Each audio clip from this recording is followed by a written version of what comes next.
അസ്സലാമു അലൈക്കും. സ്വാലിഹാണ് മക്കയിൽ നിന്ന്. ഇന്ന് ദുൽഹജ്ജ് 7. ഹാജിമാർ മക്കയിൽ നിന്ന് അവരുടെ താമസ സ്ഥലമായ അസീസിയ അതുപോലെയുള്ള മറ്റു ഭാഗങ്ങളിൽ നിന്ന് മിനായിലേക്ക് യാത്ര തിരിക്കാൻ പോകുന്ന ഒരു ദിവസമാണ്. ഇന്ത്യയിൽ നിന്നുള്ള ഇന്ത്യൻ ഹജ്ജ് മിഷൻ്റെ കീഴിലുള്ള ഹാജിമാർ അസീസിയയിലും അതുപോലെ മറ്റുള്ള ഭാഗങ്ങളിൽ നിന്നായിട്ട് ഓരോരുത്തരായിട്ട് ഓരോരോ ബിൽഡിംഗ് കേന്ദ്രീകരിച്ചുകൊണ്ട് ഇവിടെ നിന്ന് മിനായിലേക്ക് പോകുന്ന ദൃശ്യങ്ങളാണ് നമ്മളിപ്പോൾ കണ്ടുകൊണ്ടിരിക്കുന്നത്. ഹാജിമാരുടെ മൂവ്മെൻറ്റ് ദുൽഹജ്ജ് 7-ാം തീയതി മുതൽ തന്നെ തുടക്കമാവും.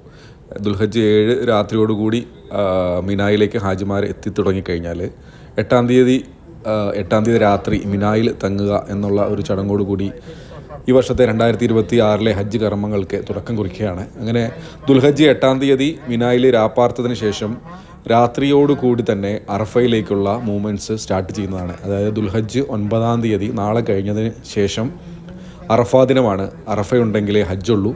അപ്പോൾ അറഫയിലേക്കുള്ള തയ്യാറെടുപ്പുകളുമായി ഹാജിമാർ മിനായിലേക്ക് പോകുന്നൊരു കാഴ്ചയാണിത്.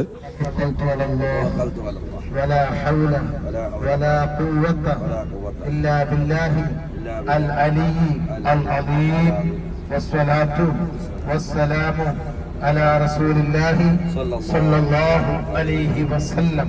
بسم الله.